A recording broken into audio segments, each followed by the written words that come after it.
হরে কৃষ্ণ। সকলকে জানাই কৃষ্ণর প্রীতি ও শুভেচ্ছা, বিনম্র প্রণাম। আজকে ইন্দিরা একাদশীর মাহাত্ম্য বলার চেষ্টা করছি। সকলে শ্রবণ করে ব্রতপূর্ণ করবেন এবং আমাকে কৃপা আশীর্বাদ করবেন, আমি যেন আপনাদের স্মরণ সেবক হতে পারি। হরে কৃষ্ণ। ইন্দিরা একাদশী হচ্ছে, মহারাজ যুধিষ্ঠির বললেন, এই মধুসূদন, আশ্বিন মাসে কৃষ্ণপক্ষীয় একাদশী কী নাম তা কৃপা করে বলুন। শ্রীকৃষ্ণ বললেন, এ রাজন, আশ্বিন মাসের একাদশী ইন্দিরা নামে পরিচিত। এই ব্রত প্রভাবে মহাপাপ বিনষ্ট হয়। এমনকি কর্মবিভাগে যারা নিম্নজনী লাভ করেছেন সে পূর্বপুরুষদের উত্তম গতি লাভ হয়। এই একাদশীর মাহাত্ম্য শোনা মাত্রই সামবেদীয় যজ্ঞফল প্রাপ্ত হওয়া যায়। এই রাজন, মাহিষ্মতি নগরে ইন্দ্রসেন নামে এক প্রসিদ্ধ রাজা ছিলেন। ধর্মবিধি অনুসারে রাজ্য পালনে তিনি বিশেষ খ্যাতিসম্পন্ন ছিলেন। তার বিপুল ধনসম্পদ ছিল। পুত্র পৌত্রাদিসহ তিনি সুখে রাজ্য পরিচালনা করতেন। বিষ্ণুভক্তি পরায়ণ সে রাজা নিরন্তর শ্রী গোবিন্দ নাম গানের মগ্ন থাকতেন। একদিন রাজা সুখে রাজসভায় বসে আছেন।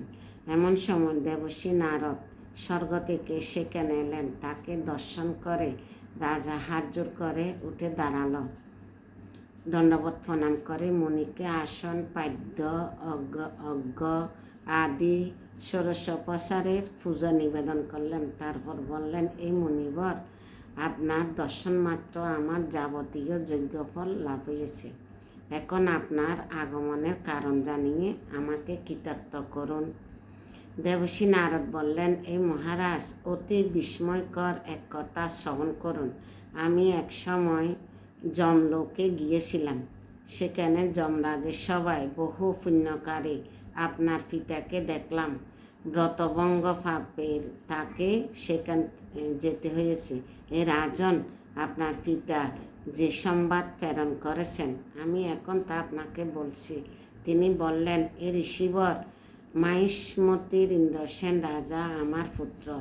তাকে বলবেন যে আমি বহু পুণ্য অনুষ্ঠান করল কোনো কারণবশত জমালয়ে আসতে বাধ্য হয়েছি। আপনি কৃপা করে আমাকে সর্বপাপ নাশক ইন্দিরা একাদশীর ব্রত পালন করতে বলবেন। এই ব্রতর প্রভাবে আমি নিষ্পাপ হয়ে স্বর্গলোকে যেতে সমর্থ হব। এ কথা জানাবার জন্য আমার আগমন। এ রাজন, আপনার পিতা মঙ্গল বিধান আপনি যথাবিধি ইন্দ্রিয়ব্রত পালন করুন। রাজা জিজ্ঞাসা করলেন, এ দেবর্ষি, এই ইন্দিরা ব্রতের বিধি কি? কোন তিথি বা কোন পক্ষে একাদশী ব্রত করার কর্তব্য তা কৃপা করে আমাকে বলুন। দেবর্ষি উত্তর দিলেন, এই মহারাজ, আশ্বিন মাসে কৃষ্ণপক্ষের দশমীর দিন শ্রদ্ধা সহকারে প্রাতঃস্নান করবেন।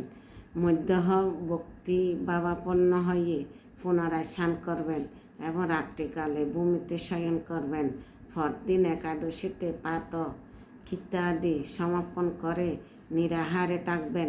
ব্রতের নিয়মাবলী দৃঢ়ভাবে পালন করবেন। এই পুণ্ডরীকাক্ষ, এই অচ্যুত, এই শরণাগতের প্রতি কৃপা করুন।